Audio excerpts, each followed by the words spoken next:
Tin. Ya, terima kasih ya Ibu Dewi ya. Assalamualaikum warahmatullahi wabarakatuh, Bapak Ibu hebat semuanya ya. Senang sekali pada kesempatan kali ini saya bisa bertemu ya dengan Bapak Ibu sekalian meskipun dalam situasi yang masih kita maya ya tidak bisa bertemu secara offline, bukan waktu kita yang kita luangkan pada kesempatan ini menjadi kebaikan buat kita ya, intinya ya kebaikan untuk pengembangan profesi kita merasa tanggung jawab bahwa ini merupakan salah satu hal yang harus kita kerjakan sebagai seorang pendidik ya. Kemudian juga jauhnya lagi mungkin ini upaya kebaikan kita juga ya di bulan suci ini dalam rangka untuk menambah ilmu kita, juga ingin memperbaiki kualitas profesionalisme kita. Di sini Bapak Ibu sekalian, saya tidak merasa bahwa saya akan menggurui, maksudnya wah saya merasa lebih nih dari Bapak Ibu sekalian. Saya hanya berharap bahwa kita mempunyai satu ikatan di mana kita bisa saling bahu membahu bagaimana kita bisa mewujudkan salah satu harapan dan tuntutan dari profesi kita, yaitu menulis penelitian tindakan kelas ya. Kenapa juga sebelumnya saya sudah sampaikan kenapa kita sebagai seorang pendidik kok harus ini bisa menulis sebuah penelitian tindakan kelas.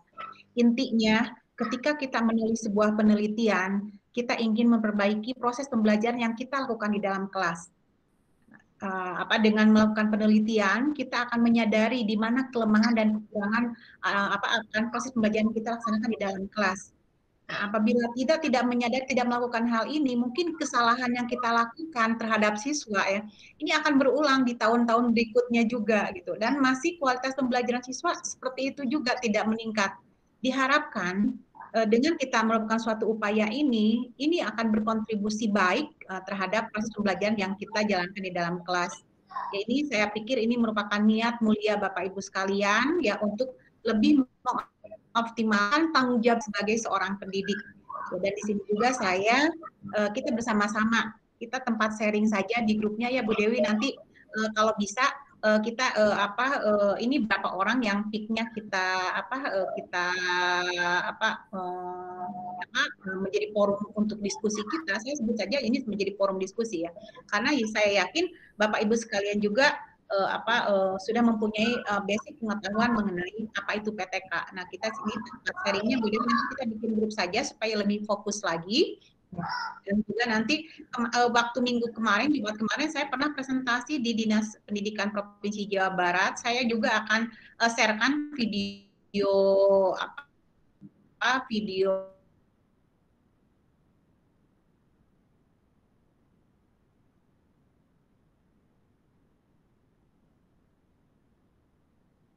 YouTube-nya di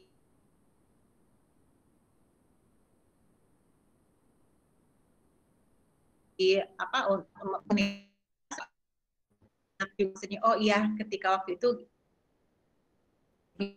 kalau masih dalam grup besar banyak orang yang sudah merasa bisa, oh iya saya bisa, saya tahu tentang PTK, tetapi tidak begitu banyak orang yang mempunyai keinginan kuat bagaimana kita ingin mewujudkannya gitu kan. Saya menghargai sekali Bapak Ibu sekalian yang ada di sini karena ini betul-betul yang punya keinginan nih untuk bisa mewujudkan semua harapan cita-cita kita itu ya. Jadi kita harapkan seperti itu ya Bapak Ibu. Jadi nanti kita lebih diskusi lebih optimal lagi ya. Nah, untuk pertemuan sekarang mungkin saya akan lanjutkan dulu mengenai materi yang kita sampaikan di waktu itu. Saya akan flashback ke belakang juga ya mengenai apa yang sudah kita bahas pada saat itu. Nanti juga ada tanya jawabnya ya Bapak Ibu. Bu Dewi izin share screen ya Bapak Ibu sekalian. Ya Bu. Ya.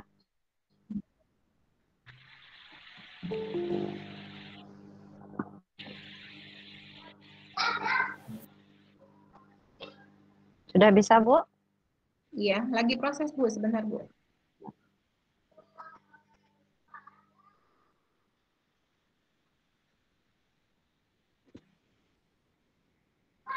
Bentar Bu. Iya.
Sudah kelihatan Bapak Ibu sekalian? Belum, Bu. Iya, Bu, kelihatan, Bu. Udah, ada yang udah, ada yang belum ya, bentar ya. Saya masih ini sampai kita yang, oh ini masih belum ya, bentar. Bentar, ini saya juga jaringan agak ini.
Bapak Ibu. Nah, pembicaraan kita waktu lalu ya mungkin sampai di proposal sini ya Bu ya, Pak. Nah, sampai di proposal ini ya seperti itu kan? Nah, kita masuk di sini aja lagi Pak Bu ya. Kita bicara mengenai apa? Iya, sudah. Kalau sini sudah, Bu. Iya. Sudah, Bu, sudah kelihatan, Ya, Bu. Kita mulai dari proposal PTK ya Bapak Ibu sekalian. Ya, sebelumnya saya sudah banyak sekali bicara terhadap Bapak Ibu sekalian mengenai apa itu PTK, bagaimana urutan merancang PTK gitu kan, seperti sebelumnya apa fungsi PTK, prinsip-prinsip PTK itu seperti apa gitu. Nah, kita mungkin sekarang mulai ke prakteknya. Artinya akan membagikan template.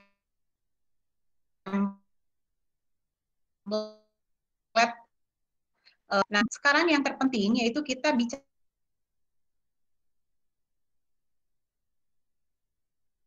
mengenai permasalahan. Ya, bagaimana sih permasalahan seperti apa yang bisa kita jadikan kita melakukan sebuah penindakan kelas, dan bagaimana cara identifikasi permasalahan-permasalahan yang kita dapatkan di dalam kelas. Awal yang harus lakukan ketika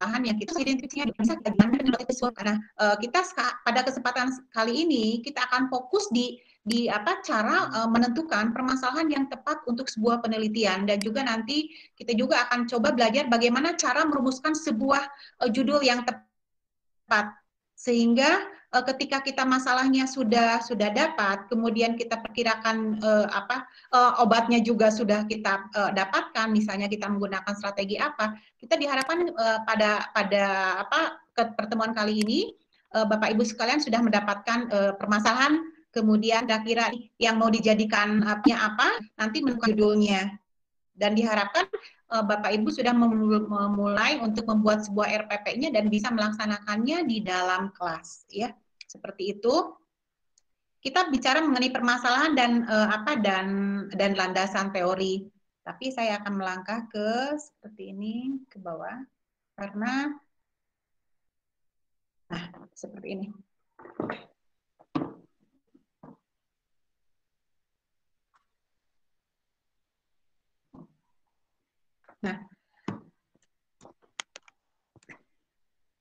Nah, seperti ini udah terlihat Bapak Ibu ya? Halo? Iya, sudah Bu. Ya, tapi di sini tuh jaringannya saya tuh suka ini ya Bapak Ibu, bentar ya Pak. Jadi kayaknya saya harus ini dulu Pak. Bentar.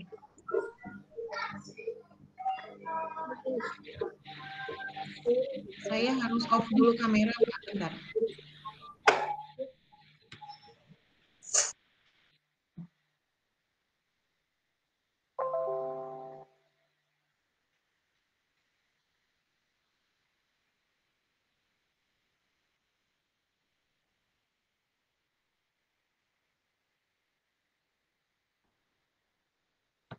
Saya presenting lagi.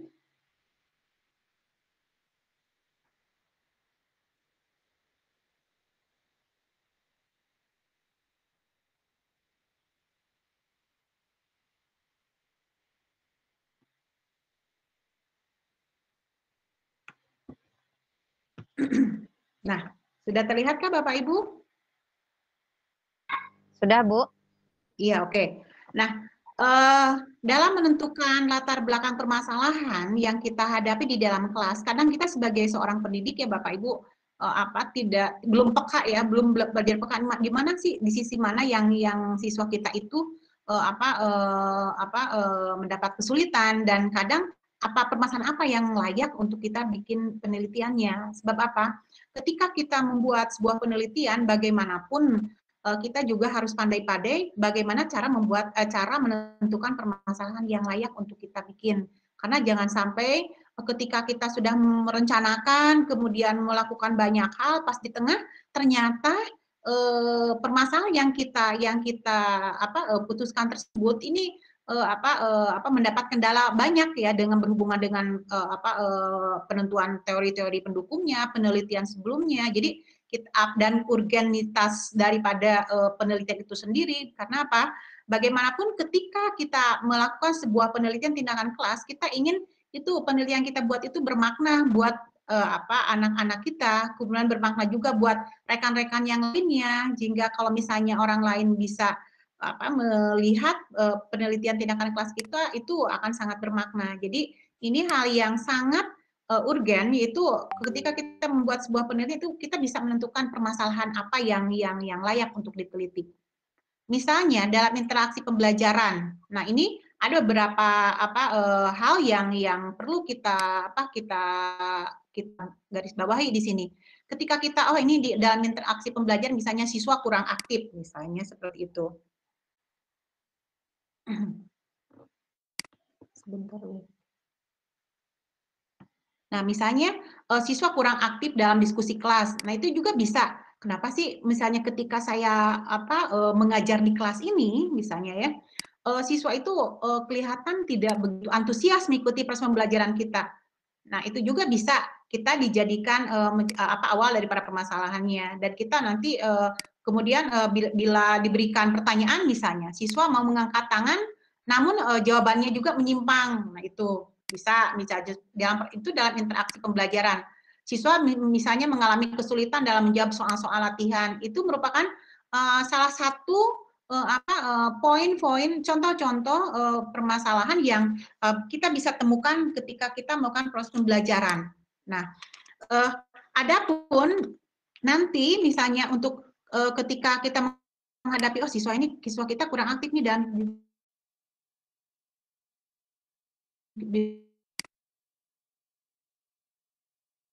diskusi kelas kita. Ada apa? Kita menengok ke di sini yang menjadi penyebabnya, yaitu kita tidak menggunakan metode dan strategi yang sesuai. Misalnya kita hanya menggunakan sebuah metode atau strategi atau pendekatan yang tidak sesuai dengan kehidupan siswa. Ya, bagaimanapun kan kita sekarang harus yang masuk ke kehidupan mereka, harus menyesuaikan dengan apa sih yang mereka inginkan pada saat ini, supaya ilmu yang kita berikan situasi yang kita persiapkan pada siswa kita itu menjadi cocok dengan keadaannya mereka gitu kan. Jadi terutama biasanya itu kalau misalnya dulu metodenya hanya sekedar tanya jawab, paparan dari guru gitu kan. Tapi sekarang kita lebih misalnya mengaitkan dengan kehidupan siswa, karena misalnya siswa-siswa sekarang itu cenderung untuk tertarik dengan yang berbau teknologi.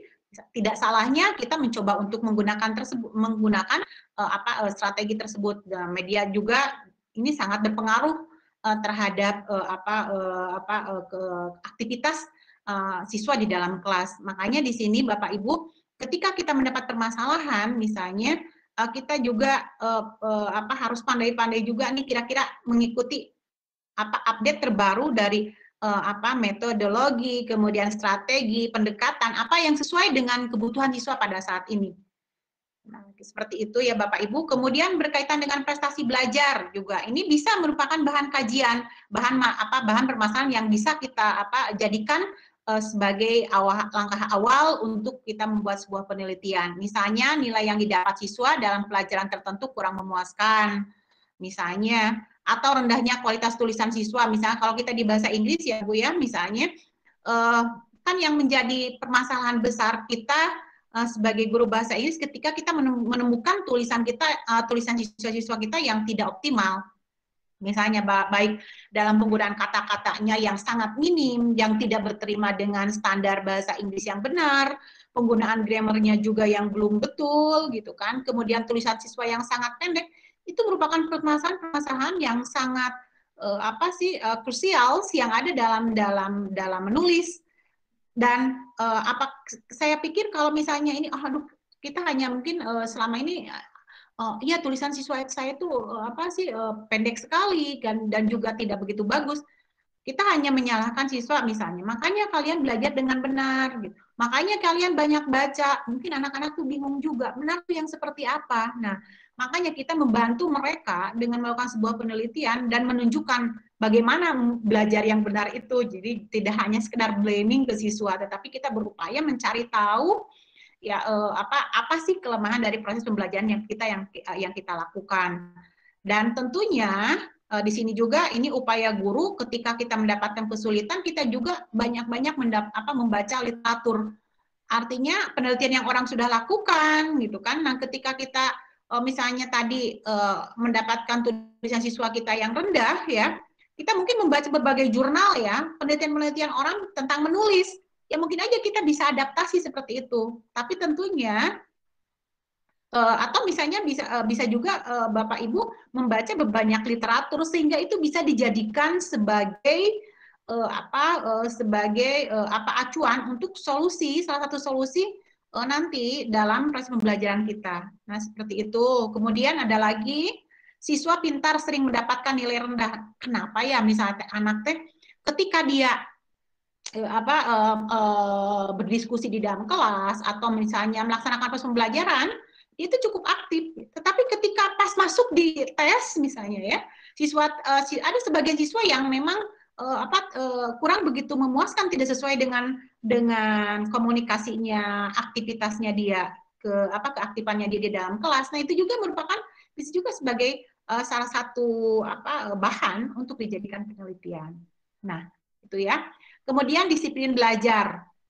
Nah, ini juga misalnya bisa juga dijadikan sebagai salah satu bahan ya untuk dijadikan penelitian. Misalnya beberapa siswa tidak mengerjakan PR, kenapa ya ini misalnya. Mungkin aja tugas-tugas yang kita berikan itu tugas-tugas yang dalam pola-pola lama gitu kan, yang ini tidak menantang bagi siswa atau misalnya siswa jadi enggan untuk menyelesaikan tugas-tugas tersebut. Karena memang kita tidak sampai saat ini tidak bisa misalnya hanya kita bicara ke siswa, kalau kamu mengerjakan tugas ini, kamu akan pintar ini, nanti kamu akan ini, seperti itu. Tidak. Tetapi kita juga harus memberikan upaya, media, alat, jalan, supaya mereka bisa mau belajar. Ya, apalagi di masa pandemi ini ya Bapak Ibu. Nah, ini kayak seperti kemarin obrolan saya ketika di webinar yang diselenggarakan oleh SMK. Memang dalam beberapa hal dalam kualitas belajar siswa misalnya kita bisa, apalagi dalam PJJ ini ya, kita mengeluh gitu kan, siswa tidak melaksanakan pembagian dengan optimal. Tetapi itu saya pikir karena kita udah setahun ya pandemi ini, kita tidak hanya sekedar hanya siswa tidak optimal, kita tidak optimal, tetapi kita harus mulai dewasa. Kita sekarang harus mulai merangkak bahwa kita harus cari solusinya, dan PTK ketika pandemi ini sangat bagus sekali, bahkan pemerintah sangat mendukung gitu kan, karena mungkin ini jadikan best practice buat rekan-rekan guru yang lainnya seperti itu. Kalau dulu kan kenaikan tingkat katanya tidak bisa PTK-nya PTK yang pandemi, tapi sekarang bisa, justru ini merupakan upaya terobosan ya yang bisa bermanfaat untuk siswa kita di kelas dan juga untuk guru-guru yang lainnya, karena esensi dari pembuatan PTK bukan hanya kita memperbaiki, memang esensi utama itu memperbaiki proses pembelajaran kita di dalam kelas, tetapi juga apa yang kita lakukan itu bisa kita sharingkan melalui tulisan, bisa juga nanti Bapak Ibu dikejurnalkan misalnya, sehingga bermanfaat bagi yang lainnya juga, bagi guru-guru lainnya juga, dan bagi pendidikan di Indonesia lebih jauhnya lagi. Nah, ini juga ya disiplin, misalnya siswa tidak memperhatikan pelajaran, ya selama belajar berlangsung bisa siswa yang mengantuk gitu. Nah, ini juga kita mencari tahu misalnya apa sih strategi yang bisa membangkitkan motivasi siswa untuk belajar seperti itu. Kita lanjut ke slide selanjutnya Bapak Ibu, tapi biasa kalau pindah slide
ya, Bapak Ibu, bentar.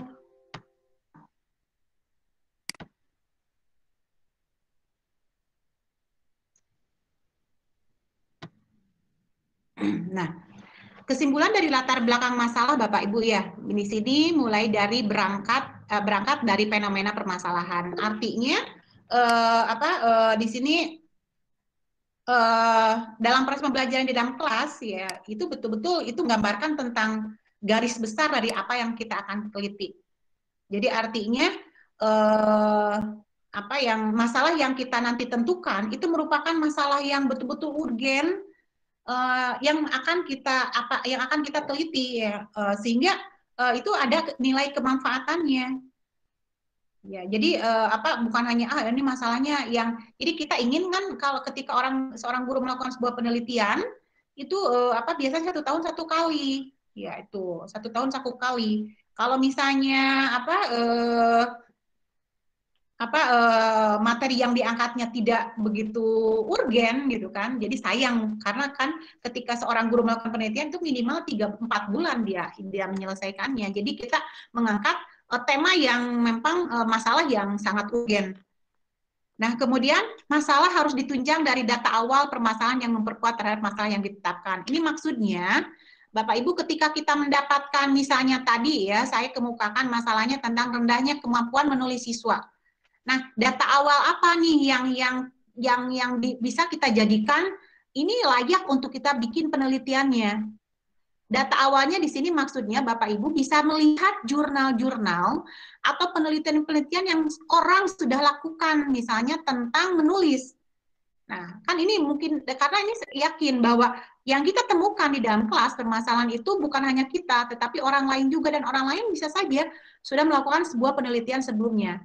Kenapa? Kita wajib melihat penelitian-penelitian orang yang sudah lakukan sebelumnya supaya apa yang kita lakukan itu tidak tidak hanya membuang waktu saja, sehingga tapi bisa saja sih PTK itu nanti dengan output, dengan hasil kesimpulannya itu, misalnya ketika kita menggunakan metode ini ya untuk mengobati masalah ini, terus nanti pas di ujungnya kesimpulannya tidak ada solusi gitu kan, jadi tidak meningkat. Nah itu jangan sampai seperti itu. Perlunya kita melihat penelitian-penelitian yang orang udah lakukan itu di situ. Jadi apa yang kita lakukan udah di tengah, kok ini nggak ada perkembangan, udah masuk siklus 2, siklus 3, kok masih tidak ada gitu kan. Jangan sampai seperti itu, kita udah buang waktu gitu kan. Jadi pentingnya seperti itu. Dan yang kedua yang memperkuat menentukan kita permasalahan yang kita jadikan di penelitian itu apa, yaitu literatur yang kita baca. Jadi saya yakin ya, makanya saya begitu senang sekali ya melakukan sebuah penelitian. Kenapa? Ketika guru membuat satu aja buah PTK, banyak ilmu yang didapat. Pertama, kita menjalankan kewajiban kan. Ketika kita dapat kesulitan, kita cari solusi. Solusinya juga bukan hanya sekedar obrolan dengan teman saja, tetapi kita mencari solusi dari ahli, orang yang telah melakukan penelitian sebelumnya. Nah, lihat hasil penelitian seperti apa. Kita dari ahli juga membaca beberapa referensi tentang teori, metode, ataupun metode pendekatan yang kita akan jadikan obat. Ya, ini memperkaya hasanah literasi kita. Makanya ada seorang profesor saya bilang, ketika seorang guru yang rajin membuat sebuah penelitian, tentunya guru itu sangat pintar. Karena apa? Karena selain dia peka terhadap kesulitan siswa, dia mencari tahu sendiri, berkolaborasi dari referensi-referensi dan penelitian yang lain, dan berkolaborasi dengan teman timnya, sehingga ilmunya sangat bertambah dan nanti dituangkan dalam sebuah tulisan laporan penelitian. Ini akan sangat bermanfaat sekali. Ya bisa kebayangkan ya Bapak Ibu. Adapun misalnya nanti untuk kenaikan tingkat, makanya pemerintah itu sekarang kenapa sih kok untuk kenaikan tingkat guru itu harus ada penelitian tingkat kelas ya. Nah itu karena hikmah di balik semuanya itu buat kemampuan peningkatan profesionalisme kita itu sangat banyak sekali gitu kan. Selain nanti bisanya untuk lomba ya Bapak Ibu di sini yang ada yang masih honorer ya, itu saya yakin kalau jurnal-jurnal seperti itu kan kita sebagai seorang profesional ketika kita mau melakukan sebuah penelitian, nama kita kalau kita apalagi udah masukkan ke jurnal, nama kita sangat dikenal ya, dan itu merupakan kebanggaan sendiri. Nah, kemudian bisa juga dimasukkan dalam lomba-lomba, apalagi lomba-lomba sekarang ya, yang dari kementerian itu, dari kementerian atau SEAMA itu tidak melihat apakah pendidik itu, guru itu udah PNS atau belum, gitu kan. Yang jelas bahwa dia mampu untuk melakukan itu dan dihargai, karena sama-sama pada intinya yang dihadapi itu siswa, jadi tidak ada pembeda mana yang udah PNS, mana yang enggak. Nah itu ya. Dan di era sekarang itu saya sangat mengapresiasi sekali ya upaya pemerintah bahwa seolah tidak ada lagi pemisah antara PNS dengan bukan, antara sekolah negeri dengan swasta gitu kan, antara formal dengan informal. Tetapi kita sama-sama sebagai pejuang untuk mencerdaskan anak-anak bangsa. Nah, kemudian yang kedua setelah kita tahu bahwa masalah yang kita hadapi itu dan kita tahu mencari literatur sebelumnya, yang ketiga itu mengumpulkan masalah yang nyata mengenai kondisi yang ada pada saat ini. Artinya masalah yang kita akan jadikan topik itu tidak mengawang-awang. Artinya penelitian kita ingin keren nih, masalahnya yang keren-keren. Tapi masalah yang diangkat dalam sebuah penelitian itu masalah yang nyata mengenai kondisi yang ada pada saat ini yang terjadi dalam proses pembelajaran kita di dalam kelas Bapak Ibu. Sehingga terlihat adanya kesenjangan antara kenyataan dan harapan. Misalnya kan harapannya bahwa semua siswa itu bisa menulis dengan baik misalnya. Tetapi kenyataannya kok kualitas tulisannya begitu rendah gitu kan. Makanya bisa dijadikan sebagai salah satu sumber permasalahan. Jadi masalah juga harus merupakan dicarikan jalan keluarnya ya Bapak Ibu sebagai bentuk urgensi penanganan permasalahan yang diajukan. Misalnya juga ya daya serap materi pembelajaran misalnya di matematika yang diharapkan minimal misalnya rata-ratanya 7,5 tapi kok kenapa hanya 5,5? Sehingga kesenjangan antara kenyataan dan harapan tersebut sangat menarik untuk diteliti ya seperti itu. Kemudian Bapak Ibu, yang selanjutnya dalam memaparkan latar belakang masalah berisi uraian fakta-fakta pendukung, argumentasi teoretik hasil penelitian terdahulu. Jadi dalam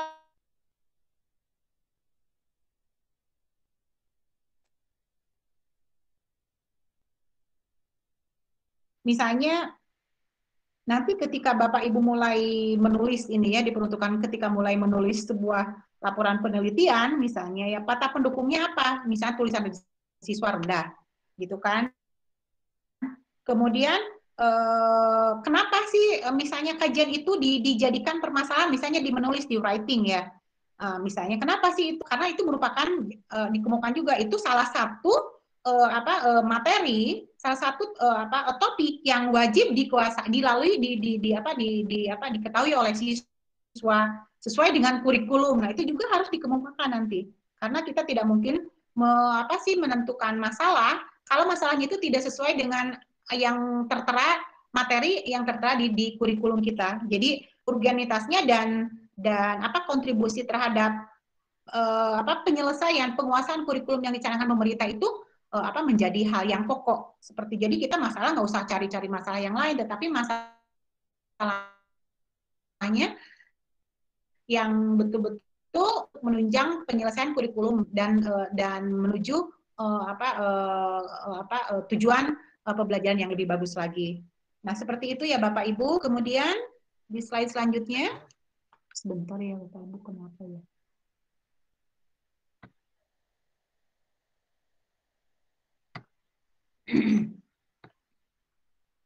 Nah, ya Bapak Ibu sekalian, sebentar ya, bentar Pak. Nah ini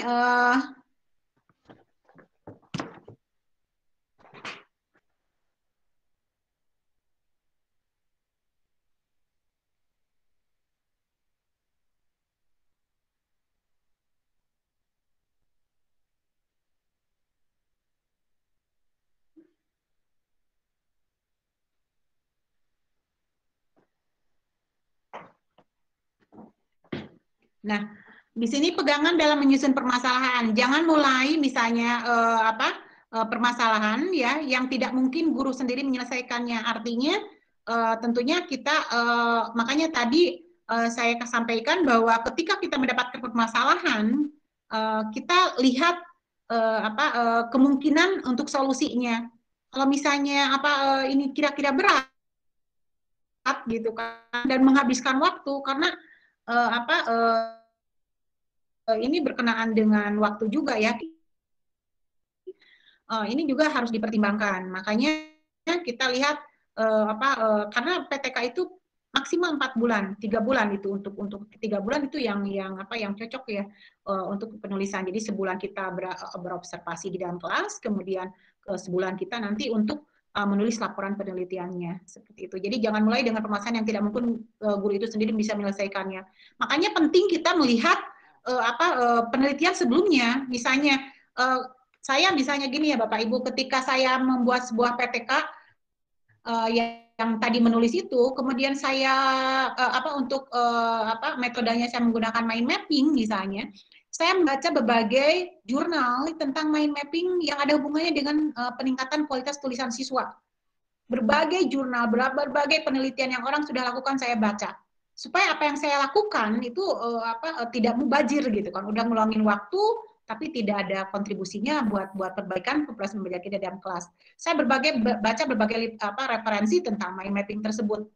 Nah, setelah itu pilihlah fokus permasalahan yang terbatas, yang berukuran kecil, yang dapat dicari solusinya dalam waktu yang singkat, yang tersedia untuk melaksanakan PTK. Artinya, kita permasalahan juga lebih kita sederhanakan lagi ya Bapak Ibu ya.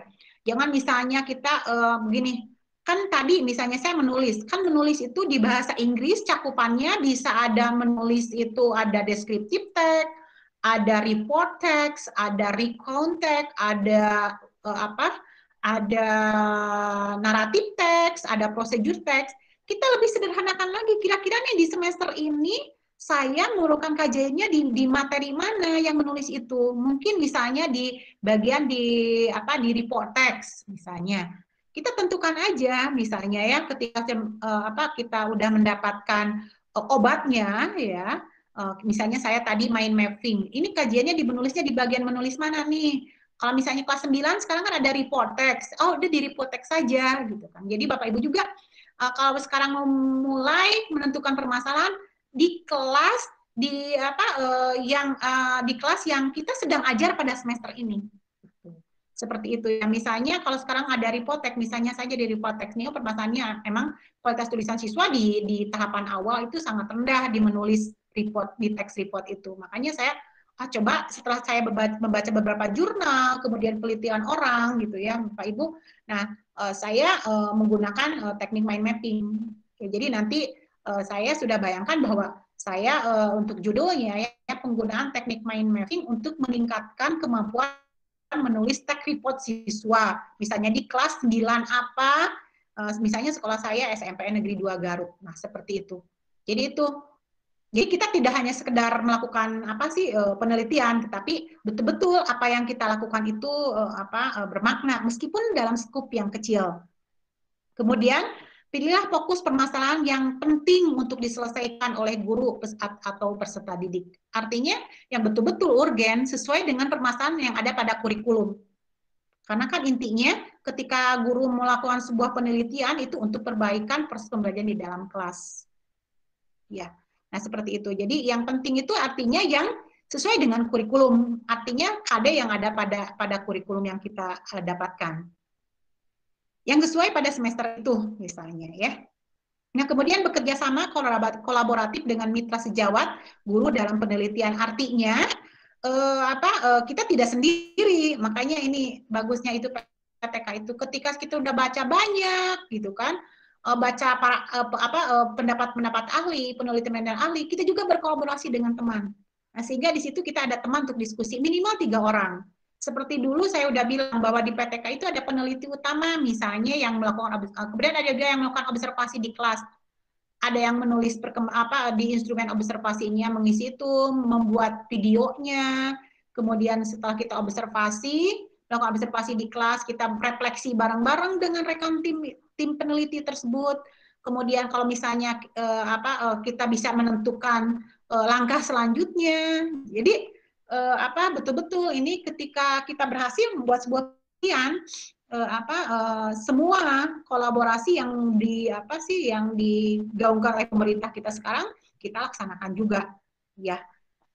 Nah, mungkin Bapak Ibu ini penjelasan singkat saya mengenai permasalahan dulu deh sekarang. Permasalahan dulu baru nanti kita bicara ke judul. Nanti baru bicara ke judul. Tadi udah ke teori. Permasalahan kita bicara tadi, kemudian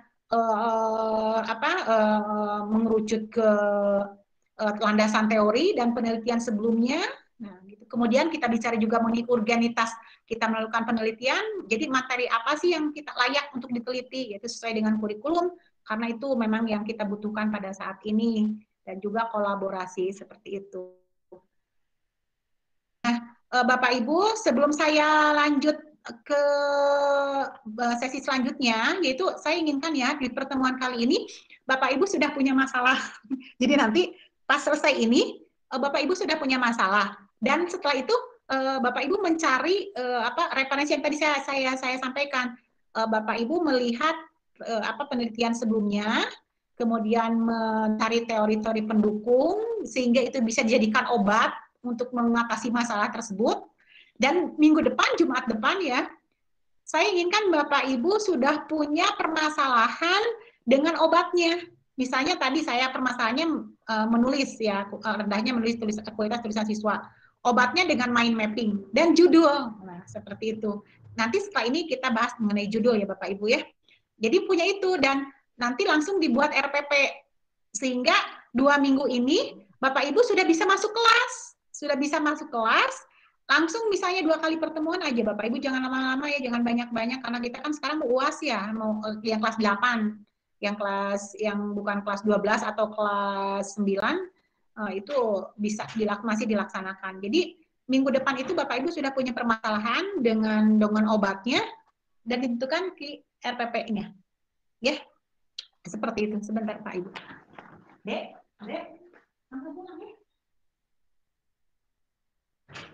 Nah, seperti itu Bapak Ibu sekalian. Bu Dewi silakan kalau mau ada yang bertanya, Bu.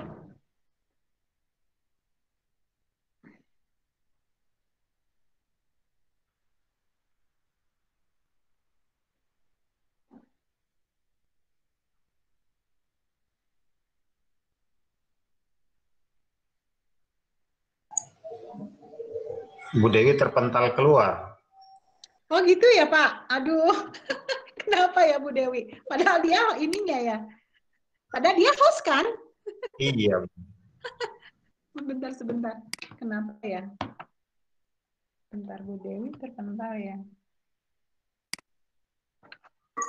Bisa diskusi biar tidak ada Bu Dewi? Boleh Pak. Bentar Pak. Saya tanya dulu nih, WA dulu Bu Dewi kenapa keluar. Jaringan mungkin Bu, kurang bagus.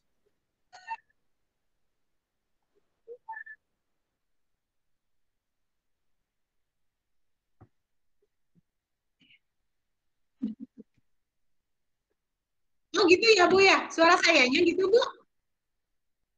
Oh gitu ya? Padahal saya kamera di off kan ya? Kenapa ya? Emang jaringan di sini mungkin Bu?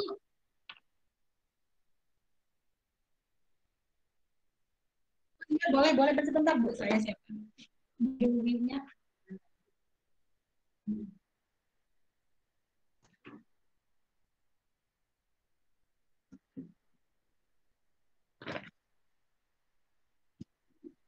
Ya, gimana Bu?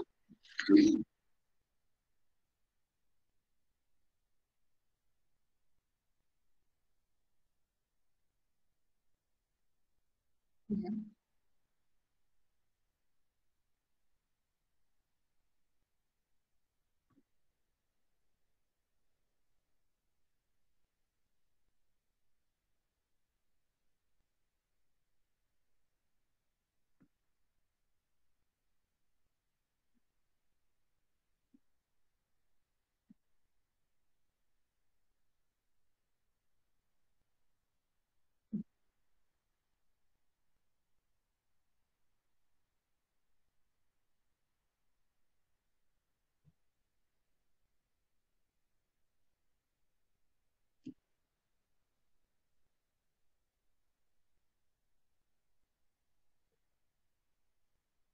Iya.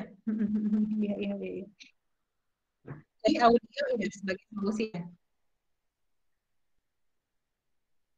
Iya. Mm-mm. Iya.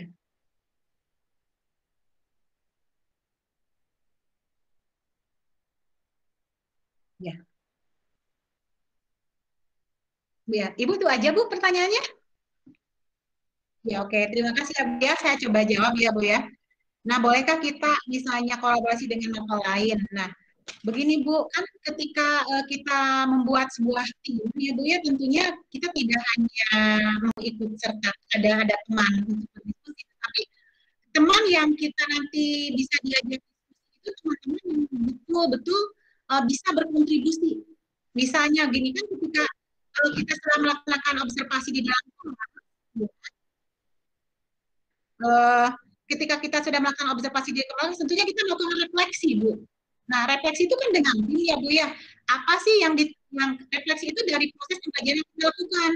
Nah, yang udah kita lakukan tentunya aktivitas guru dilihat ketika melakukan sebuah proses pembelajaran, aktivitas siswa juga dilihat.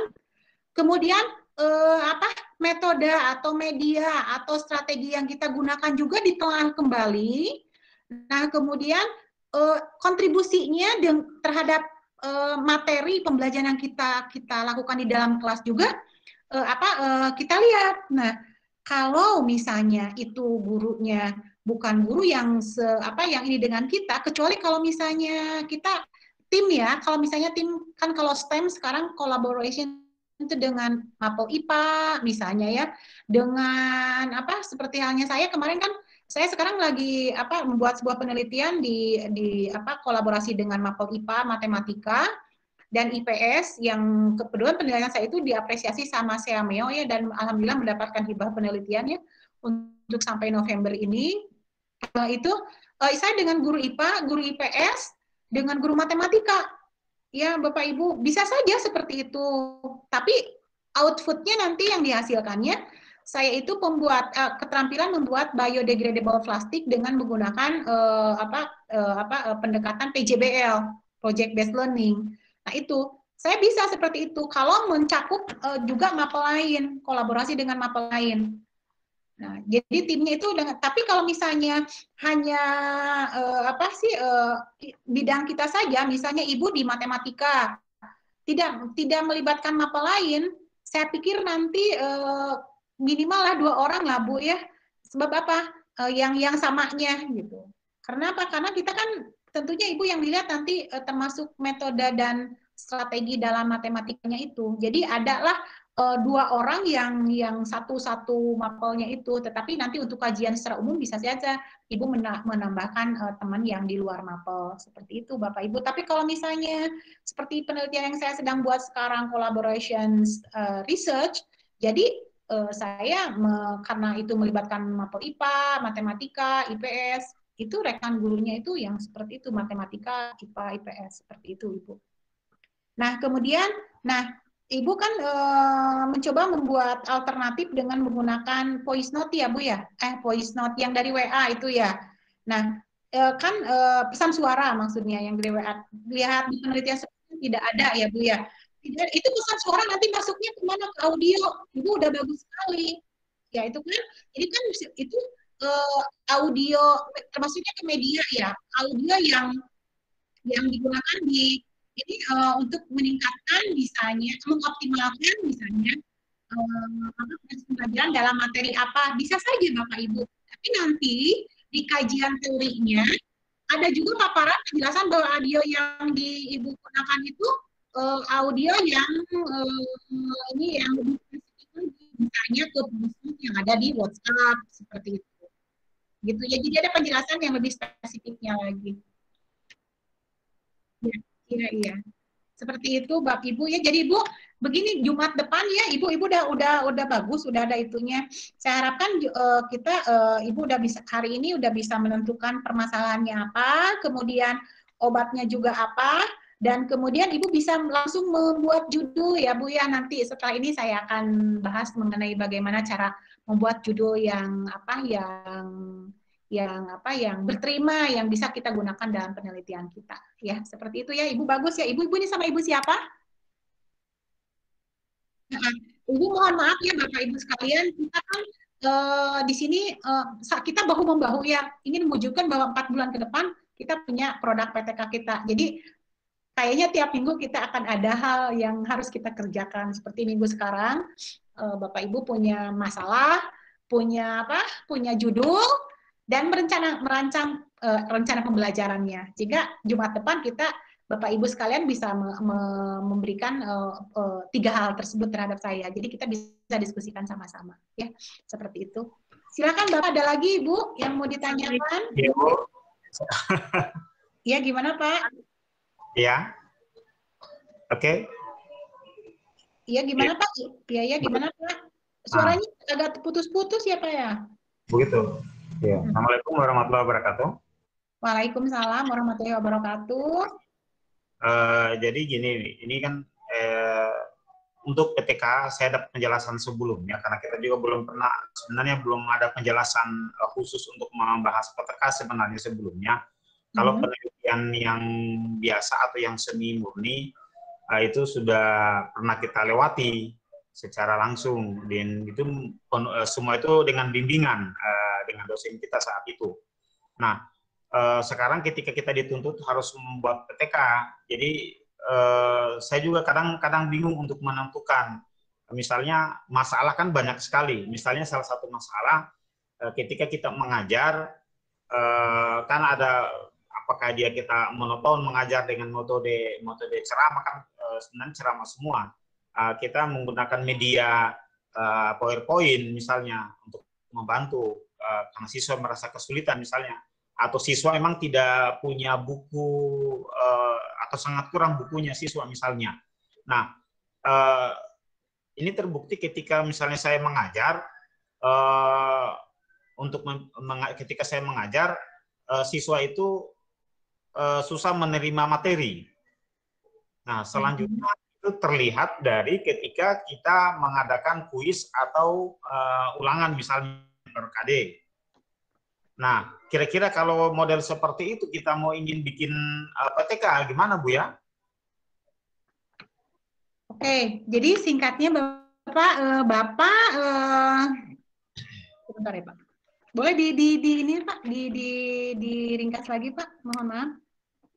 Ya, ringkasnya gini, jadi gimana kita ingin membuat permasalahan ketika siswa itu ketika kita mengajar, siswa itu sulit menerima materi. Itu terlihat ketika kita mengadakan kuis atau ulangan atau istilahnya kita melakukan evaluasi pembelajaran saat itu pada KD tertentu misalnya. Ternyata nilai yang didapatkan anak-anak itu masih di bawah standar gitu. Nah, diulang juga dengan mengajar yang sama atau kita merubah metode mengajar juga, nilainya ketika dikasih kuis atau ulangan sama juga. Gitu. Jadi kira-kira gimana untuk membuat PTK-nya ini? Oh iya Pak, iya baik Pak, saya bisa paham Pak. Oke. Nah, Bapak kan sudah menemukan sebuah permasalahan. Kemudian Bapak sudah menggunakan metode yang menurut Bapak itu ini bagus buat proses pembelajaran yang Bapak lakukan, bisa mengobati rendahnya kualitas siswa gitu kan. Yang bisa Bapak lihat dari hasil ulangannya Pak ya, dari hasil ulangannya baik di kuis atau di tes. Nah, Bapak untuk solusi ya, mungkin alternatif solusi, tentunya mungkin Bapak kan menggunakan metode ini misalnya ya untuk mengobati ini. Tapi Bapak jangan misalnya gini, kita lihat dulu apakah betul kita sudah benar belum melaksanakan langkah-langkah daripada metode tersebut. Nah, itu yang harus kita lihat lagi itu. Kemudian yang kedua, apakah metode tersebut cocok nggak buat siswa kita? Kan kita juga ketika kita menerapkan suatu strategi, metode pendekatan harus disesuaikan dengan kondisi keadaan siswa kita. Ini cocok tidak? Mungkin saja misalnya metode yang kita gunakan masih metode lama, sedangkan anak-anak udah jauh ke depan misalnya. Oh, ini dikira jadul dan tidak menarik lagi, bisa saja seperti itu. Atau bisa juga metode atau media yang kita gunakan terlalu tinggi juga sehingga anak susah untuk menjangkaunya. Nah, seperti itu. Jadi kita lihat lagi, bisa saja Bapak menggunakan berbagai, melihat lagi metode apakah, makanya di sini pentingnya Bapak melihat penelitian sebelumnya tentang metode tersebut. Ya, sehingga orang udah lakukan nih, mungkin kalau kita melihat penelitian itu kan lihat kelebihan dan kelemahannya juga ada di situ paparannya. Nah, kita tahu, oh ini paparan di kita bagaimana nih, seperti itu. Nah, jadi seperti itu ya Pak ya. Jadi yang dilihat metode itu belum tentu orang orang lakukan itu bagus, di kitanya jadi bagus. Karena kita melihat keadaan situasi kondisi siswanya itu sendiri gitu kan. Nah, misalnya tadi kan Bapak menggunakan satu metode tertentu, tapi anak-anak di kuisnya masih kuis itu untuk mengukur kemampuan pengetahuan siswa ya Pak ya. Nah itu. Sedangkan untuk perjalanan untuk bisa bagusnya itu belum Bapak temukan kan seperti itu ya. Jadi mungkin Bapak harus melihat dulu kondisi siswanya. Kira-kira nih yang cocok nih kalau misalnya siswa saya itu tadi kondisinya kurang literatur bukunya tidak punya gitu kan, sehingga dia itu tidak bisa, mungkin saja Pak dia itu tidak punya referensi banyak untuk bisa memahami materi lebih banyak lagi, meskipun metodenya udah kan langkah-langkahnya kan, tapi Kalau misalnya yang menjadi root ilmunya itu kurang, tentunya itu akan berpengaruh juga kepada hasil yang akan dicapai. Jadi lihat makanya di sini kepekaan kita sebagai pendidik ketika kita melakukan sebuah penelitian itu betul-betul dituntut untuk bisa gitu kan. Seperti itu Bapak mungkin. Ada lagi Pak?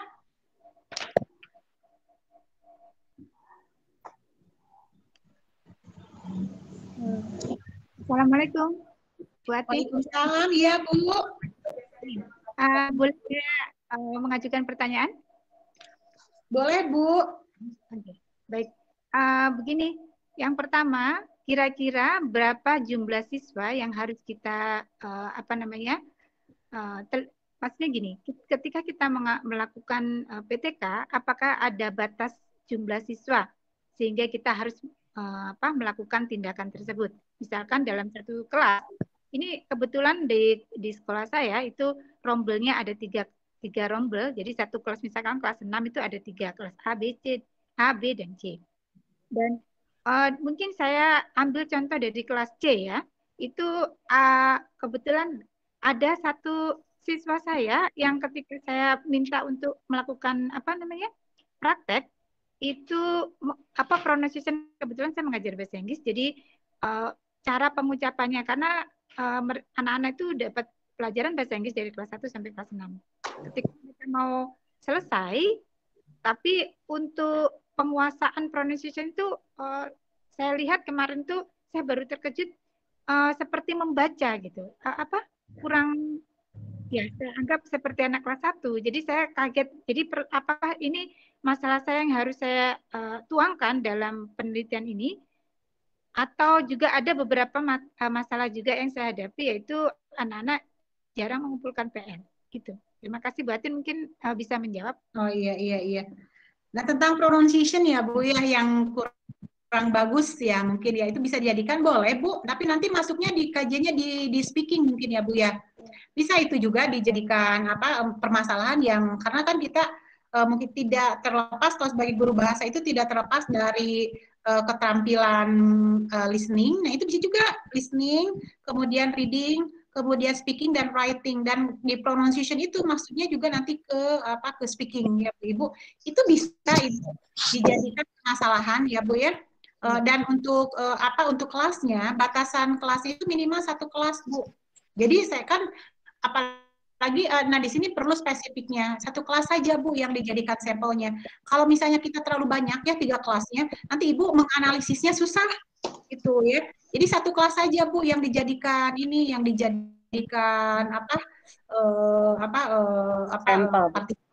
sampelnya 1 kelas saja, jangan banyak-banyak. Kalau banyak kan nanti Ibu kan untuk misalnya, kalau Ibu misalnya tadi di pronunciation ya, kemudian Ibu menggunakan satu teknik untuk meningkatkan kemampuan berbicara siswa. Kalau 3 kelas kebayang Ibu misalnya, jadi Ibu harus 120 ya, yang harus Ibu analisis. 1 kelas juga cukup Bu. Tidak usah banyak-banyak, karena ini kan jadi sampel saja.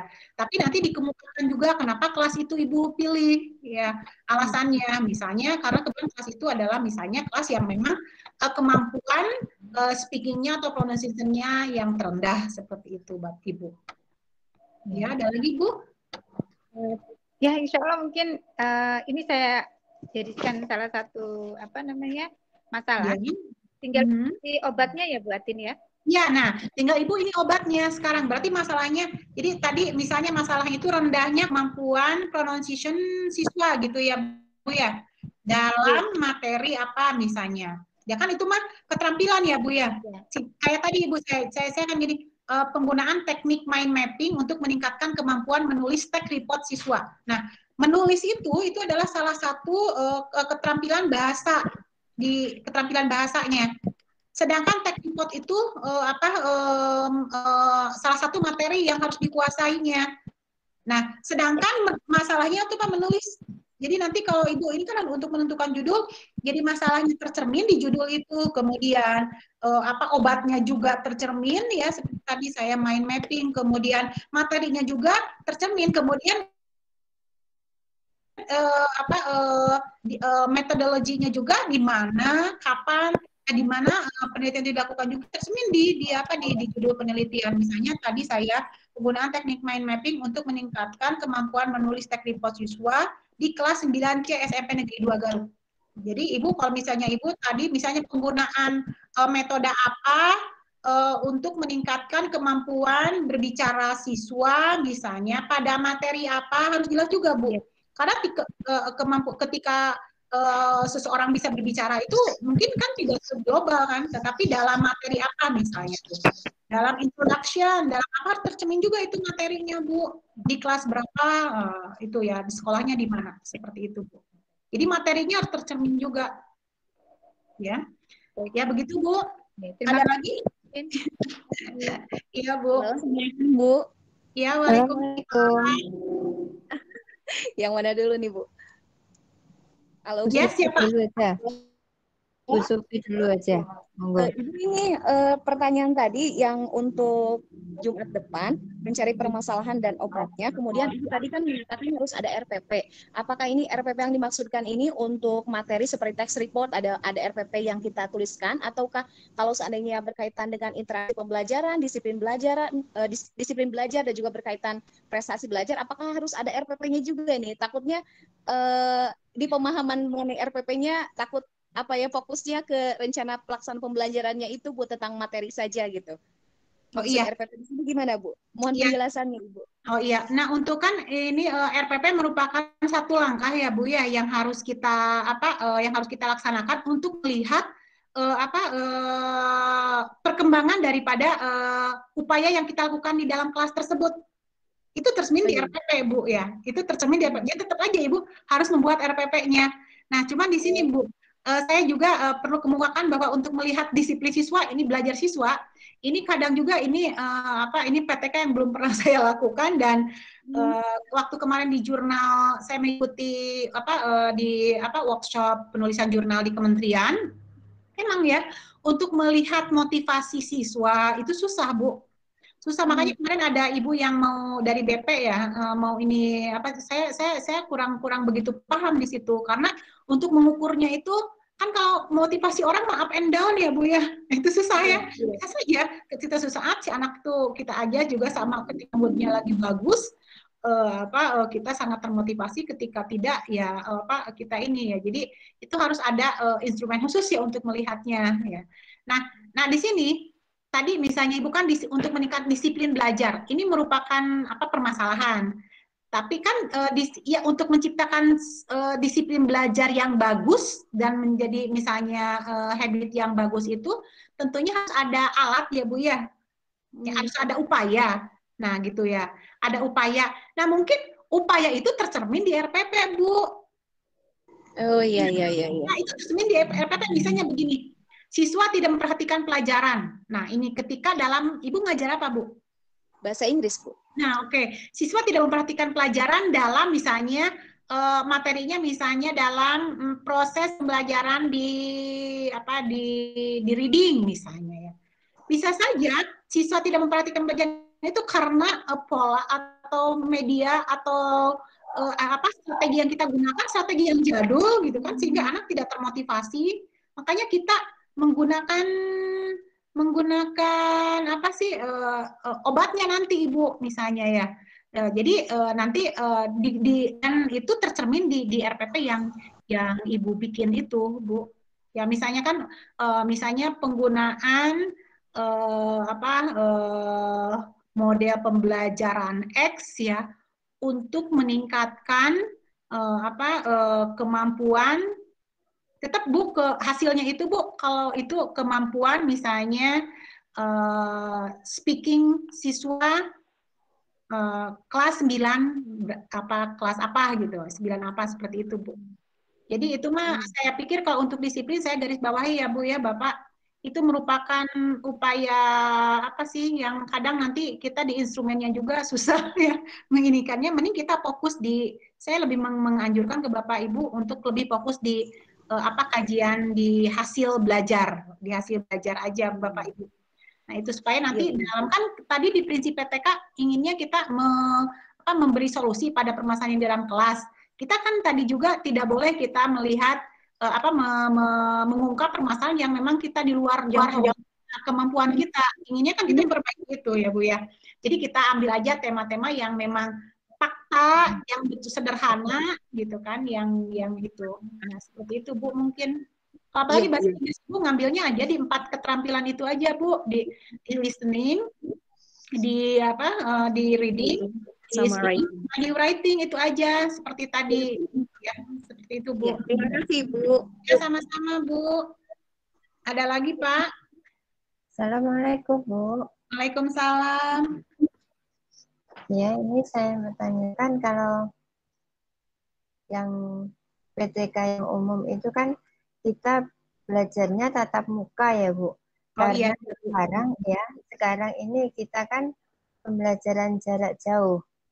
Kami dari Madiun, Jawa Timur, Bu, saya.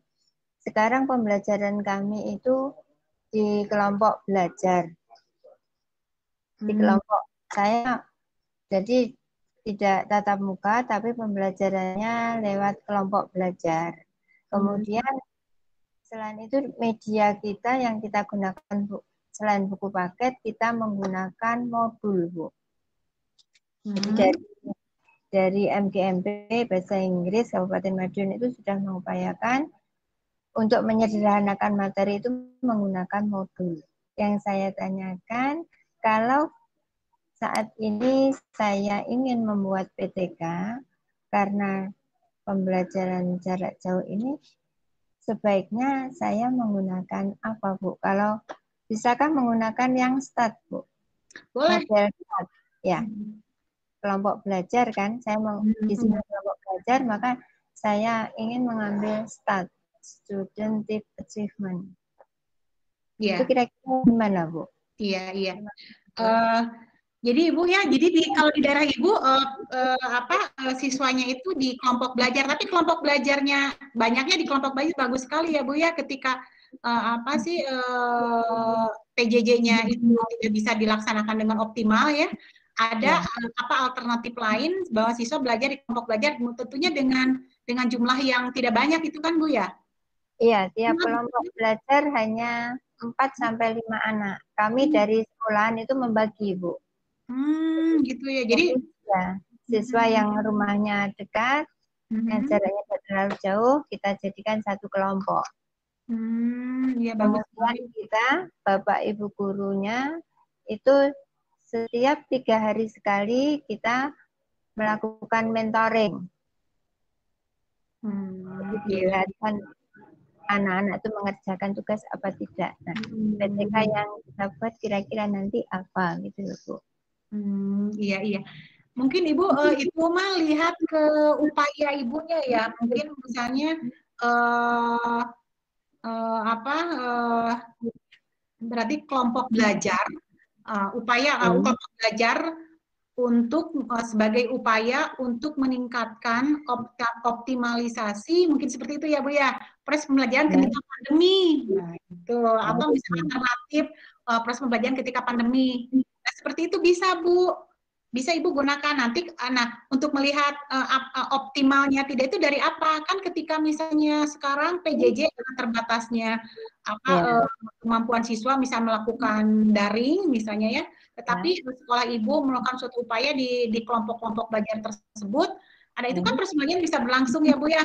Nah, ketika kita bandingkan nanti Bu, kita lihat misalnya ketika PJJ tidak dilaksanakan, ya tidak bisa dilaksanakan, kan mungkin aja kan output kemampuan siswanya tidak ada ya Bu ya nanti karena tidak proses pembelajaran. Tetapi ketika sekolah berupaya untuk membuat sebuah kelompok belajar, kan itu ada proses pembelajaran dan itu akan berpengaruh terhadap kemampuan pengetahuan siswa. Ya itu bisa Bu dijadikan, jadi itu yang menjadi poinnya itu mungkin menjadi obatnya itu adalah kelompok belajarnya itu misalnya. Atau misalnya bisa juga Ibu lebih kembangkan lagi tadi menggunakan STUDS ya. Penggunaan misalnya model STUDS ya di kelompok belajar apa untuk meningkatkan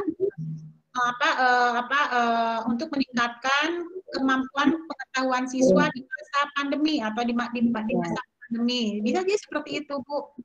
Jadi nanti kebetulan saya kan juga mengajar bahasa Inggris. Ya. Apa spesifiknya kita upaya penggunaan model STAT pada pelajaran apa gitu. Misalnya kita ambil writing itu boleh Bu ya? Boleh Bu, iya, dan harus lebih spesifik Bu. Di kelompok belajar apa gitu kan, di kelompok di kelompok belajar apa gitu kan. Bisa Ibu lebih spesifikkan ke seperti itu bisa, tapi juga Ibu mau mencoroti tentang apa kelompok belajarnya juga bisa ya. Tapi kalau misalnya Ibu nanti penggunaan model pembelajaran STADS ya di materi di keterampilan writing pada materi apa misalnya ya. Ada kelompok belajar apa, itu berarti nanti Ibu banyak mengupas teori tentang STAT, penelitian tentang STAT sebelumnya, gitu kan. Jangan takut misalnya itu bukan karya Ibu, karena itu karya Ibu, karena Ibu menggunakan STAT itu di kelompok belajar, ya kan orang kan ya. Tapi nanti untuk referensi penelitian sebelumnya, Ibu bisa lihat di jurnal-jurnal tentang STATS ya. Orang lakukan, tapi saya yakin nanti jadi keunikannya itu jadi bisa Ibu nanti dijurnalkan juga karena Ibu bisa optimalkan itu di kelompok belajar. Nah, seperti itu Bu. Ya, kelompok pembelajarannya ya Bu ya. Iya, seperti itu. Ya. Tapi tentunya Bu, maaf Bu, tapi nanti ya saya kasih gambaran. Kan kita di ini kan ya misalnya begini. Sebelum kalau Ibu misalnya fokusnya mau di STADS ya, nanti data awalnya Ibu melihat ketika proses pembelajaran di kelompok belajar itu sebelum menggunakan STAT. Kalau Ibu mau fokusnya di STAT, ya. Jadi sebelum menggunakan STAT, baru nanti perkembangan selanjutnya setelah menggunakan STAT ini apa hasilnya meningkat atau tidak gitu. Kalau misalnya Ibu mau mensorotinya tentang kelompok belajarnya, Ibu lihat data awalnya ketika si anak-anak belum digiring untuk ke kelompok belajar. Bagaimana hasilnya? Tentunya kan kosong, tidak ada proses pembelajaran, tidak ada peningkatan pengetahuan siswa. Dan setelah adanya kelompok belajar, berarti ada peningkatan pengetahuan siswa di materi apa gitu. Jadi Ibu sebetulnya bisa dua nih yang Ibu telah. Tapi saya sarankan mending fokus aja di STAT Bu. Lebih spesifik lagi, lebih mudah nanti. STAT saja ya? Iya Bu, iya. Iya. Kemudian nanti kalau kita membuat itu, terus kan ada lampiran RPP Bu. RPP kami sementara ini juga RPP daring luring gitu Bu. Iya. Bisa Bu, daring luring bisa. RPP kan kalau seperti hanya gini. RPP yang kita buat kan skenario yang kita akan lakukan di dalam kelas. Ya RPP-nya ketika kan misalnya menggunakan model STAT itu Ibu misalnya 3 kali pertemuan ya atau 2 kali pertemuan. Kali pertemuan itu luring misalnya, jadi langkah-langkahnya luring. Nah, 1 kali pertemuan lagi nanti daring gitu kan Ibu ya. Misalnya RPP-nya daring dan luring karena kita tidak ada batasan bahwa kita kalau daring gitu loh, yang seperti itu ya Bu. Bisa dilakukan juga. Ya. Seperti itu Bu. Ya. Terima kasih Bu. Ya, sama-sama Bu. Bapak Ibu kalau misalnya Assalamualaikum Ibu. Oh iya, waalaikumsalam. Ya, silakan. Iya, saya dengan Siti Saada Bu. Iya. Oh iya. Apa kabar Ibu? Alhamdulillah. Ini teh ketemu lagi. Ibu teh dari Samarang ya Bu. Dulu pernah katanya belajar di Texas. Oh iya. Saya yang dari Warung Putu Ibu itunya alamatnya. Tapi sekarang tinggalnya di Bayongbong. Oh gitu, aduh hebat. Udah jadi guru. Ya gimana Bu? Ibu? Ya sekarang saya di Bayongbong. Ini Bu, ini ada yang mau saya tanyakan gini Bu. Ini kan kasus di sekolah saya emang anak menguasai pembelajaran bahasa Inggrisnya emang rada kurang gitu Bu ya. Iya. Terus setiap episode saya selalu nyari gimana. Nah akhirnya saya mencoba dengan menggunakan EVD Bu, ala-ala di Texas gitulah ya. Cuman saya bikin nama sendiri. Jadi anak tersebut setiap pertemuan, setiap saya menjelaskan itu harus dicari kosakata yang sulitnya. Itu awalnya, Bu. Nah, nanti si siswa ditulis sendiri, nanti dicari terjemahnya gitu. Nah, setahun, 2 tahun ternyata dengan model vocab tersebut, anak-anak mulai merasakan, oh iya ternyata pembelajaran bahasa Inggris tidak sesulit yang dibayangkan gitu. Nah, awalnya seperti itu. Jadi, nah yang ingin saya tanyakan, bisakah pola tersebut dijadikan PTK gitu, tapi titik beratnya ke penguasaan kosakata gitu, Bu? Ya, ya Ibu, bagus. Itu namanya tadi apa, Bu? Yang awal EVD English Vocabulary English Vocab Daily gitu itunya. English Vocab Daily. Boleh, Bu, itu bagus sekali. English Vocab Daily itu menurut istilah Ibu ya, itu bagus, Bu. Ya, nanti bisa saja itu jadi misalnya penggunaan model pembelajaran EVD misalnya untuk meningkatkan kemampuan membaca siswa atau untuk meningkatkan kemampuan tapi Ibu tetap Bu di satu topik ya Bu ya. Jangan misalnya untuk kemampuan bahasa Inggrisnya kan luas. Ibu nanti harus mengkaji mengukurnya ke listening-nya, ke reading-nya, ke apanya. Ibu ambil aja yang sederhananya misalnya meningkatkan misalnya kemampuan berbicara siswa. Bisa aja kan seperti itu ya. Atau membaca. Jadi nanti terus difokuskan juga di materi apa gitu Bu. Jadi harus di materi-materinya harus jelas gitu. Jadi kalau penguasaan kalau dari membaca ke reading gitu ya. Kalau berbicara berarti ke speaking gitu ya Bu ya. Iya. Terus Ibu juga jangan terlalu banyak misalnya dari kelas 7, 8, 9 itu nanti hasilnya Ibu harus nelaah sampai kelas 9 3 tahun. Udah aja di materi A aja. Satu kelas aja gitu. Satu materi aja, satu kelas satu materi Bu. Misalnya penggunaan model pembelajaran EVD ya untuk meningkatkan kemampuan berbicara siswa, kemampuan berbicara siswa misalnya pada text reports ya di kelas berapa gitu. Seperti itu nanti. Nanti setelah ini saya akan lebih mengerucutkan lagi ke bagaimana cara membuat sebuah judul yang bagus gitu, yang berterima di penulisan tindakan kelas.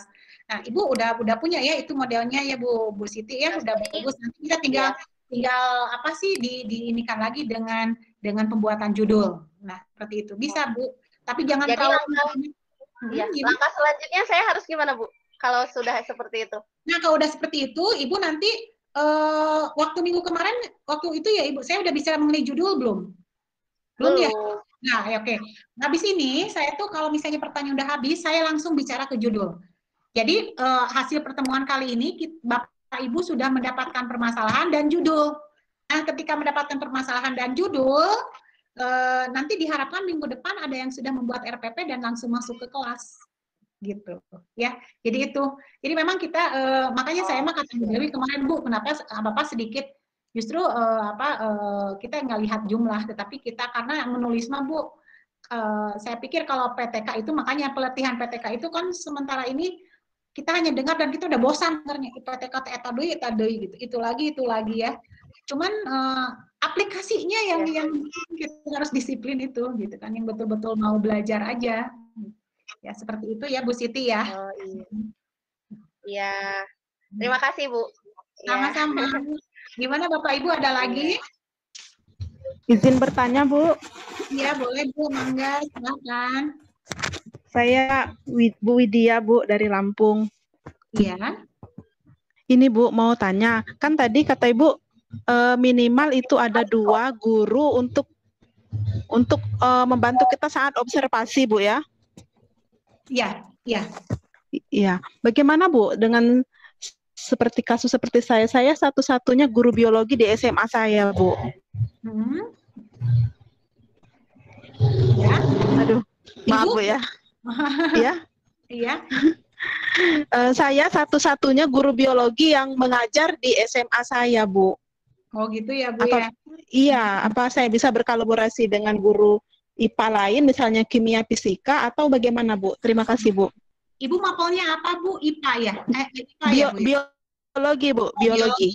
Oke, Ibu bisa kan biologi, tapi di sekolah Ibu ada yang ngajar fisika, ada kan? Kalau SMA itu udah lebih spesifik lagi ya Bu ya? Iya, iya. Nah, bisa juga Bu dengan fisika kalau misalnya Ibu fokusnya mau di biologi, tidak kolaborasi antar mapel ya, seperti tadi saya pernah bilang. Iya.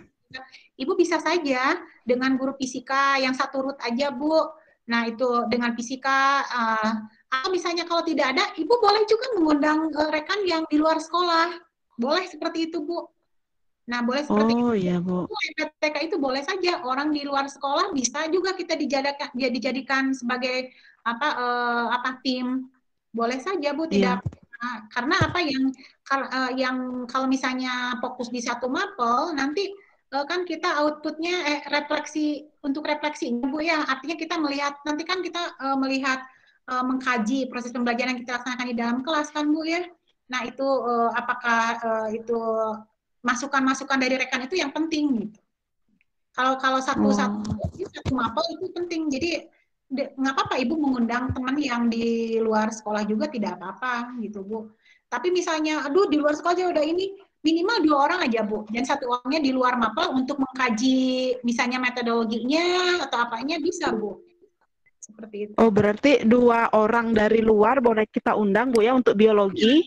Iya. Sisanya boleh mapel lain dari SMA kita, Bu, seperti itu. Iya, boleh Bu, boleh. Tapi kalau misalnya Ibu 3 orang kan 3 orang kan maksudnya dengan Ibu, Bu. Jadi nggak usah Ibu 3 orang itu. 3 orang itu dengan Ibu. Tapi nanti ya, berarti Bu, ya. Bisa 1 orang saja Bu dari luar boleh Bu berarti? Iya, boleh Bu. Cuman begini Bu. Nah, Bu, yang harus diperhatikan begini kan kalau kita ingin melakukan penelitian dan tindakan kelas, tentunya kita ingin ajukan di kenaikan tingkat ya Bu ya. Nah, nanti harus betul-betul ada pembicaraan dari awal. Kan ada penulis utama, ada penulis kedua, ada penulis ketiga, ya gitu kan ya Bu ya. Nah itu tentunya itu harus jadi kesepakatan. Kecuali kalau misalnya dimasukkan udah goal masuk ke jurnal, meskipun jadi penulis kedua dan ketiga itu nilainya besar. Tapi kalau masih di PTK, penulis kedua dan ketiga itu nilainya masih kecil gitu. Jadi lebih besaran menjadi penulis yang pertama. Tetapi nanti Ibu bisa janjian gini sama temen,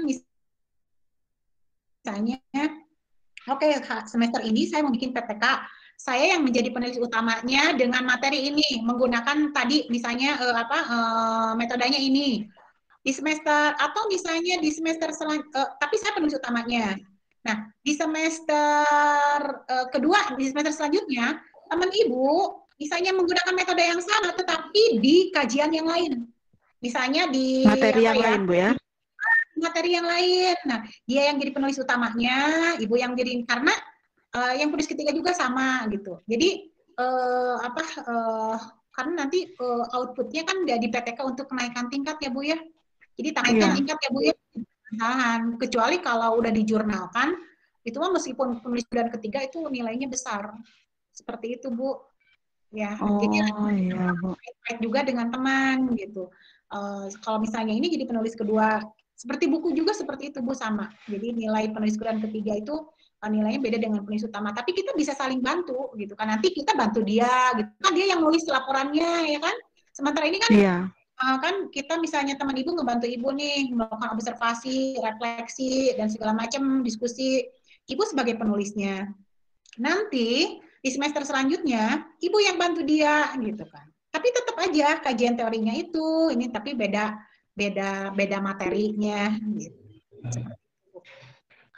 Kalau seandainya Bu ya, saya kan di SMA kami di sini jauh-jauh Bu gitu Bu. Jarak antara satu SMA ke SMA lain itu bisa 1 jam Bu. Iya Bu. Bagaimana kalau seandainya tapi di dekat sini ada SMP Bu? Bisa tidak Bu? Saya mengundang teman saya yang mengajar MIPA terpadu, IPA terpadu di SMP. Iya. Nah, itu yang penting ya Bu ya. Kan menurut pemikiran saya, kenapa kita perlu berkolaborasi? Karena kita nanti pentingnya direfleksi dan diskusi itu ya Bu ya. Jadi saya kalau Ibu mengundang teman yang ini gitu kan, yang di SMP itu, karena satu rumpun ya Bu ya. Tetapi betul Ibu harus bikin komitmen, nanti ketika dia bikin penelitian gitu kan, saya akan bantu juga gitu, seperti itu. Berarti tidak apa-apa Bu ya, walaupun saya SMA ya biologi, dia SMP IPA terpadu, bisa kami untuk kolaborasi Bu? Ya bisa Ibu, bisa Bu. Oh Bisa, iya Bu, untuk sementara itu dulu Bu. Iya sama-sama Bu, mangga. Ya, masih ada Bapak Ibu? Ada satu materi lagi nih saya yang membicarakan tentang judul. Karena ini PR kita untuk hari ini, kita punya permasalahan dan bisa menentukan judul. Nah, di sini kita balik lagi, udah terlihat Bu, ini di sistematika proposal, tadi permasalahan sudah. Nah, kita naik sekarang ke judul penelitian. Nah, ada beberapa hal yang harus kita ketahui mengenai bagaimana sih cara merumuskan judul penelitian yang bagus ya. Ini di judul penelitian itu Bapak Ibu harus tercermin sebagai judul harus jelas, kemudian tidak bertele-tele, ya, menarik dan bermakna. Juga di sini judul itu sebagai representasi yang menggambarkan dari permasalahan penelitian. Misalnya tadi menulisnya, kan saya permasalahan di menulis, ya menulisnya ada tercermin. Nah, jadi permasalahan yang akan dilakukan. Kemudian mencerminkan juga permasalahan yang ingin diubah. Yang ingin diubah dari tadi misalnya kemampuan menulis siswanya rendah, jadi akan tadi penggunaan teknik mind mapping untuk meningkatkan, gitu. Nah itu ya, meningkatkan itu mencerminkan permasalahan yang ingin diubahnya, ada tujuannya di situ. Ya, kemudian yang ingin dikembangkan atau ditingkatkan atau ditumbuhkan. Nah, kemudian setelah judul penelitian, tambahkan juga subjudul penelitian menjelaskan lokasi di mana penelitian itu dilaksanakan. Misalnya, Ibu tadi bilang misalnya di penggunaan misalnya mode pembelajaran STARS untuk meningkatkan kemampuan berbicara siswa pada teks typo di SMA negeri berapa. Nah, itu merupakan subjudulnya, harus jelas lokasinya. Nah, jadi juga harus mencerminkan yang utama itu tindakan yang apa yang akan dilakukan. Jadi apa penggunaan itu. Nah, itu ya Bapak Ibu. Nah, kemudian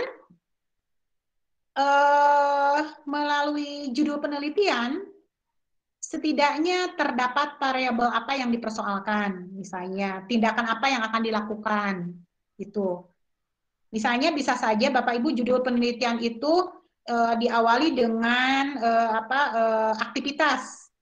Misalnya gini, penerapan metode belajar aktif model pengajaran terarah dalam meningkatkan, misalnya itu kan itu modelnya ya Bu ya, metode belajar aktif model pengajaran terarah itu metodenya, obatnya. Nah, upayanya meningkatkan prestasi pelajaran IPA misalnya pada siswa kelas misalnya Ibu 12 di SMA misalnya Lampung berapa. Nah, itu. Bisa juga judulnya meningkatkan, tapi kalau judul diupayakan juga tidak panjang-panjang ya Bapak Ibu, 14 kata itu maksimal. Kemudian meningkatkan hasil belajar melalui pembelajaran kognitif pada mata pelajaran X pokok bahasan. Meningkatkan hasil belajar melalui pembelajaran kognitif pada mata pelajaran X pokok bahasan apa misalnya. Atau bisa juga peningkatan kreativitas siswa nih dalam proses mata pelajaran misalnya matematika ya melalui penerapan pembelajaran model generatif misalnya itu. Atau penerapan pembelajaran model PBL untuk meningkatkan kemampuan pemecahan masalah pada mata pelajaran apa misalnya di sekolah mana. Atau misalnya meningkatkan, ini dengan upaya dulu Bu ya diawalinya, meningkatkan kemampuan membaca pemahaman atau pada mata pelajaran bahasa Indonesia misalnya atau bahasa Inggris melalui penerapan cooperative learning bisa juga. Atau misalnya bisa juga, ini sangat sederhana, pembelajaran berbasis konstruktivitis misalnya dan kontekstual pada mata pelajaran apa seperti itu. Nah, itu untuk contoh judul. Jadi itu mencerminkan satu harus jelas, menarik, bermakna. Nah, itu betul-betul representasi menggambarkan dari permasalahan penelitian yang kita lakukan, yang kita akan lakukan. Jadi permasalahan yang kita ubah seperti itu, dikembangkan, kemudian ditingkatkan dan ditumbuhkan. Ada mencerminkan semua hal itu. Maksimal biasanya 14 kata. Kenapa sih harus ada, sebetulnya tidak ada harus wajib ini. Tapi kan kalau judul terlalu panjang orang juga bingung ya memahaminya. Dan judul juga harus menarik ya Bapak Ibu. Seperti itu, kayak tadi aja misalnya saya penggunaan metode R2L, misalnya metode R2L ya, untuk meningkatkan kemampuan membaca siswa, membaca teks report siswa di kelas misalnya 9. Bisa seperti itu. Saya lebih suka kalau judul itu mulai daripada aktivitas ya, karena kesananya menurut saya sendiri ya, itu akan lebih mudah gitu kan untuk ininya.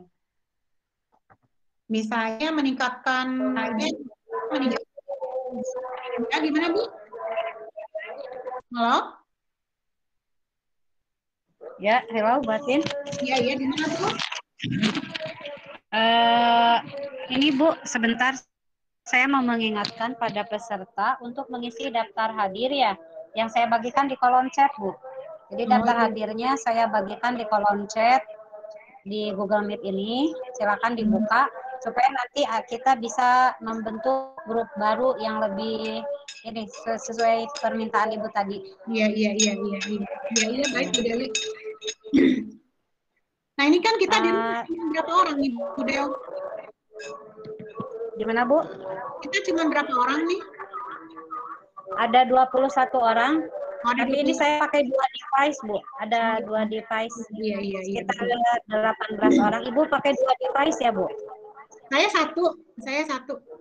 Oh iya, berarti 19 orang, Bu.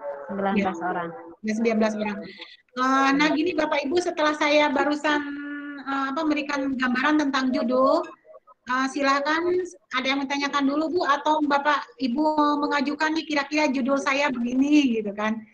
Sehingga tujuan kita untuk pertemuan awal ini kita sekarang ini itu pemanasan aja deh Bapak Ibu. Kita bisa menentukan masalah, menentukan judul, lah bersyukur. Udah masalah dan judul, Bapak Ibu baca referensi, nanti langsung kalau bisa diharapkan minggu depan udah ada RPP-nya ya Bapak Ibu, sehingga Bapak Ibu bisa langsung masuk ke kelas nanti. Ya silakan Bapak Ibu yang mau bertanya atau yang mau coba-coba mengumpulkan tentang judul yang sudah dipilihnya, kita sama-sama bahas sekarang. Bu, kalau misalnya begini ya Bu, saya kan sekarang di kelas 9 sudah tidak ada pembelajaran. Iya Bu. Ingin bersamaan dengan rekan-rekan yang lain punya produk PTK. Bisa nggak kita melakukan penelitian tindakan kelasnya itu di kelas 8 misalnya, tapi yang mengajarkan bukan saya gitu. Boleh Bu, bisa Ibu, bisa Ibu. Iya. Bapak dan Ibu itu absensinya diisinya di link ya, yang saya bagikan tadi. Di http://gg.gg daftar hadir bimbingan PTK 1. Sudah saya share di chat ya. Dan nanti saya share lagi. Sebentar saya share lagi. Ya. Silakan itu mungkin bisa ya Bu. Jadi kita kolaborasi begitu atau bisa sendiri Bu? Iya, kolaborasi Bu. Di sini kita melakukan PTK itu tidak sendiri Bu, tapi kolaborasi dengan yang lainnya Bu. Kolaborasi dengan yang lainnya. Jadi makanya Ibu bagus Bu dengan kelas 8. Apa bisa aja Bu itu. Nanti misalnya tapi kan ini untuk mensiasati kan sekarang udah habis ya Bu ya. Tapi memang secepatnya gitu kan menentukan permasalahan, kemudian menggunakan obatnya apa, kemudian referensinya apa, sehingga nanti bisa langsung kita punya kelas 8 juga nggak waktunya sebentar lagi ya Bu ya. Sehingga kita bisa data diharapkan siklus ke-1 dan ke-2 selesai gitu kan sebelum ujian akhir kelas 8 atau kelas 7. Iya.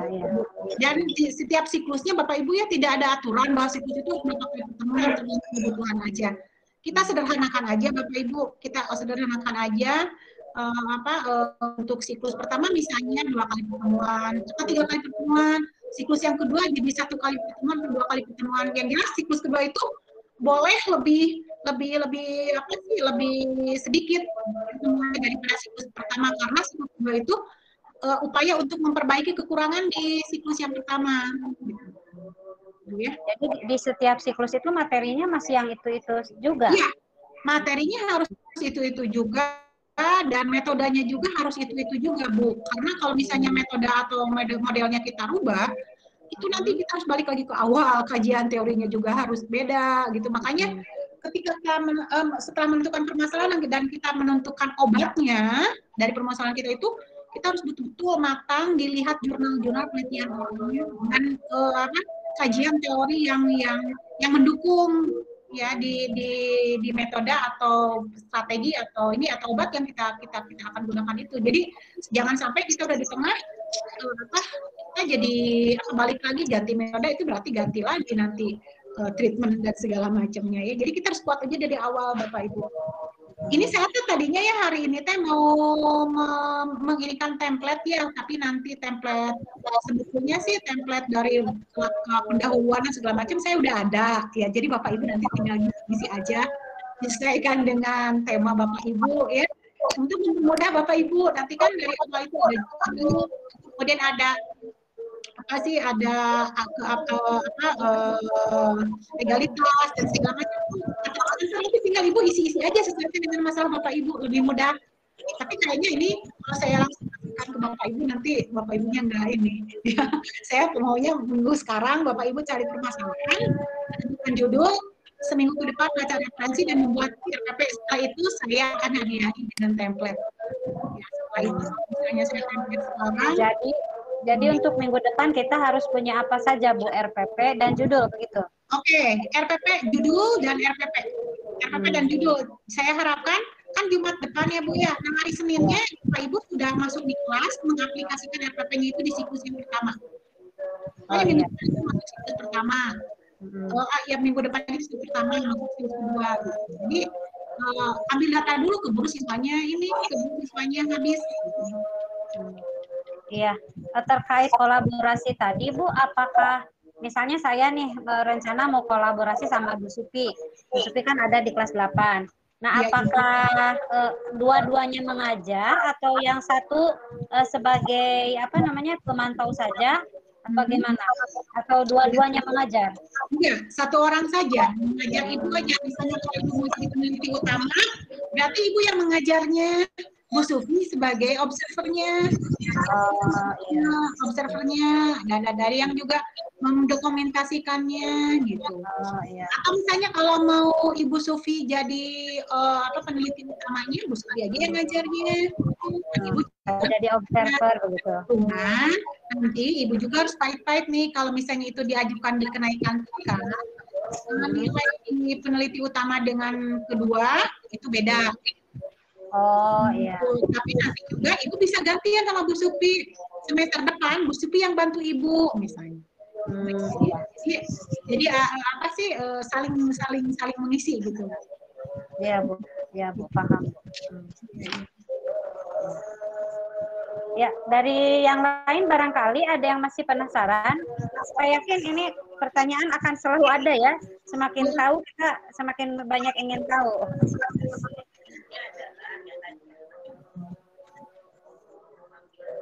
Silakan dari yang lain. Assalamualaikum Bu. Ya, enggak ya. Silakan Bu Retno ya. Ya. Bu Azih, nanti mohon di-share slide yang diberikan hari ini ya Bu. Oke Bu, siap Bu, siap. Nanti di grup kecil ya Bu ya, kita share.